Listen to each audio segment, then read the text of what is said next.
Hi hello नमस्कार, मी Suvarna home kitchen मध्ये तुमचं पुन्हा एकदा अगदी मनापासून स्वागत। ही संक्रांत तुम्हाला खूप छान जावो हीच बाप्पाच्या चरणी प्रार्थना।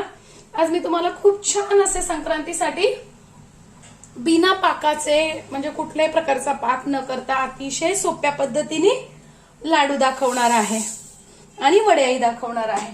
त्यासाठी मी एक वाटी इथे तीळ घेतलेले आहे। तीळ मी गावठीच घेतलेले आहेत। एक वाटी तीळ घेतलेले आहेत आणि त्यात थोडेसे अजून 2 चमचे एक्स्ट्रा घेतलेले आहेत। भाजताना मी दोन्ही एकत्रच भाजून घेणार आहे आणि पुढे ते 2 चमचे तीळ मी कशासाठी घेतले हे तुम्हाला मी पुढे सांगते। छान मंद गॅसवर मीडियम गॅसवर आपल्याला हे छान खरपूस भाजून घ्यायचे आहेत। हा लाडू अगदी सगळ्यांना खाता येतो, छोट्यांपासून मोठ्यांपर्यंत। अगदी ज्येष्ठ नागरिक असतात घरात आपले त्यांनाही हा लाडू खाता येतो। इतका छान मऊसूत असा लाडू तयार होतो हा। शक्यतो तीळ घेताना गावठी मिळाले तर चांगलंच आहे, कारण यात जे आपण म्हणतो ना ऑइल तिळाचं तर यात जास्ती असतं, त्यामुळे तीळ घेताना शक्यतो गावठीच घ्या। आता आपले तीळ भाजणं झालेले आहेत, अगदी 3 ते 4 मिनिटात फक्त भाजणं होऊन जातात। तीळ आपले छान भाजणं झालेले आहेत।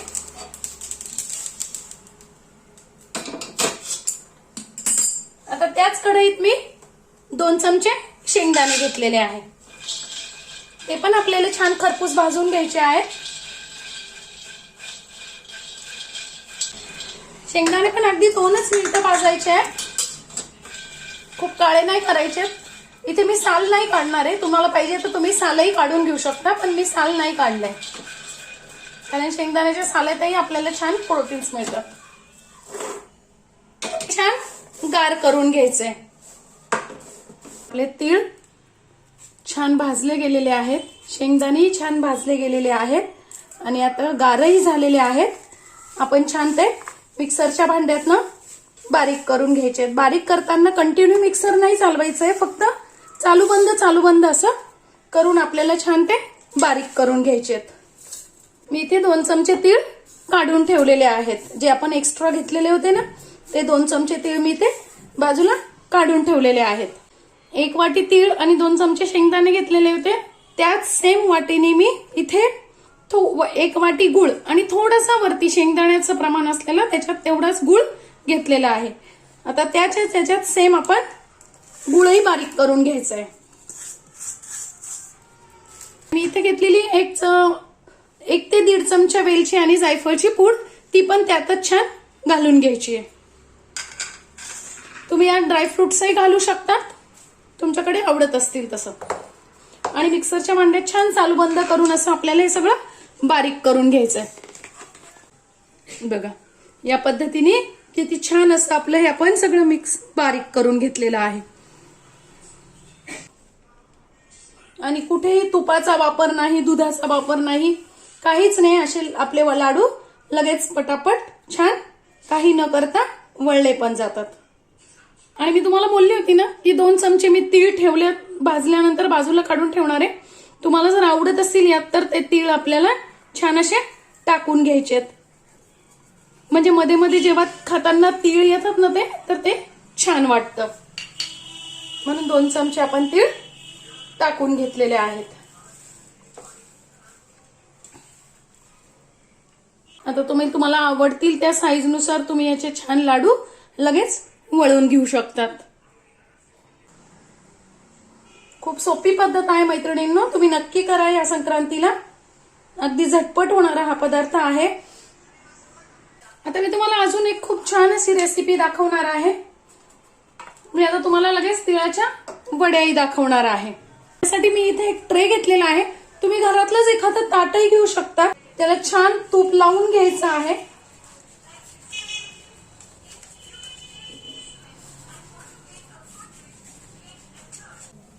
मी त्यासाठी घेतली आहे वडीसाठी 1 वाटी तीळ घेतलेले आहे।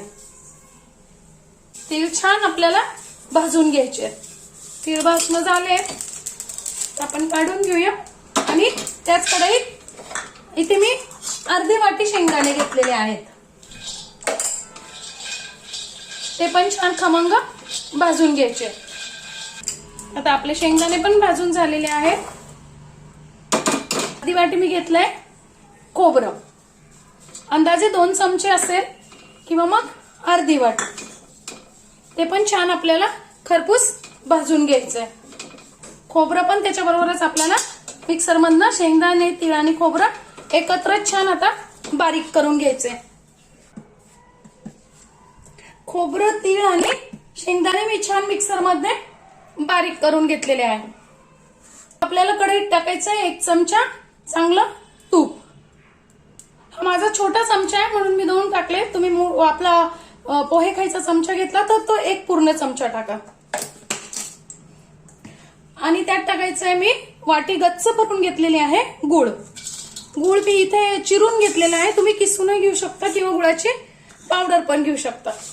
आता गुळाचा आपल्याला पाक नाही करायचा आहे, फक्त आपल्याला पगळून घ्यायचा आहे गुळ।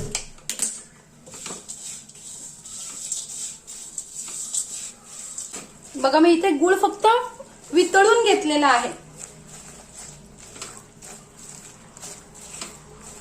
आणि आपण जी पावडर बारीक करून घेतलेली आहे ती त्यात मी टाकून घेते, शेंगदाणा, तीळ आणि खोबऱ्याची। इथे जरा पटपट आहे प्रक्रिया, खूप असं आपल्याला घट्ट नाही होऊ द्यायचंय ते।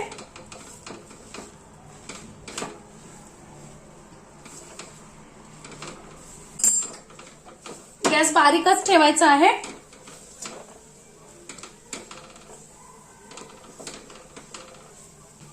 फक्त मिक्स करून घ्यायचं आहे आणि आपण जे तूप लावलेला ट्रे आहे त्यात आता लगेच हे सगळं मिश्रण काढून घ्यायचंय।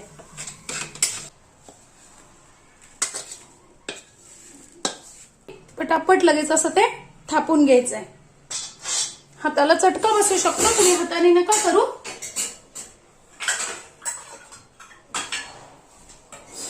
असं वाटी वगैरे काहीतरी घ्यायचंय आणि लगेच थापून घ्यायचंय।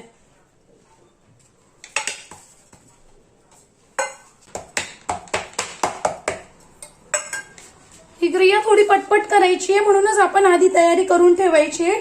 ताटाला तूप वगैरे लावून ठेवायचंय। तुम्ही यातही ड्रायफ्रुट्स वगैरे घालू शकता।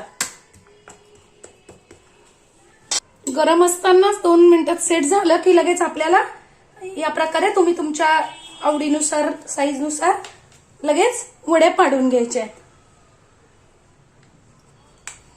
नाहीतर मग नंतर कडक झालं की तुम्ही वड्या पाडू शकत नाही।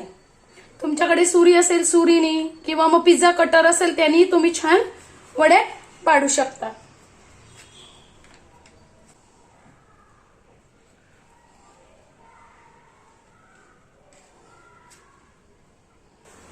आता एक 3 ते 4 मिनिटं हे गार होऊ द्यायचंय म्हणजे आपल्या वड्या छान निघतील। बघा एक 3 ते 4 मिनिटं झालेली आहेत। आता आपली वडी कशी लगेच तयार झालेली आहे हे पहा। अगदी पटकन या वड्या होतात आणि खूप छानही होतात। बघा मैत्रिणींनो, एकच वाटी मी तीळ घेतलेले होते आणि याच्यात पण एकच वाटी तीळ घेतलेले होते, तरी सुद्धा माझे 30 ते 35 लाडू तयार झालेले आहे या साईज मध्ये आणि वड्या सुद्धा 27 ते 28 वड्या तयार झालेल्या आहे। एकच वाटीमध्ये आपण इतके छान एवढे सगळे तयार करू शकतो। मी तुम्हाला वडी तोडून पण दाखवते किती मऊ आपली वडी झालेली आहे। बघा अगदी मऊ अशी आपली वडी तयार झालेली आहे। तसंच मी लाडू पण तुम्हाला तोडून दाखवते। बघा किती छान असा आपला लाडू छान तयार झालेला आहे। तुम्ही नक्की करून बघा। आजची माझी ही व्हिडिओ तुम्हाला कशी वाटली ते कमेंट्स मध्ये नक्की सांगा। तुम्ही ही रेसिपी नक्की घरी करून बघा। खूप छान लाडू आणि वड्या तयार होतात। अगदी सोप्या पद्धतीने, कुठेही पाक करायचा नाही, काही नाही, हाताला चटका बसत नाही गुळाचा। इतकी सोपी ही पद्धत आहे। तर माझ्या व्हिडिओला लाईक, शेअर आणि सबस्क्राईब करा व्हिडिओला। धन्यवाद।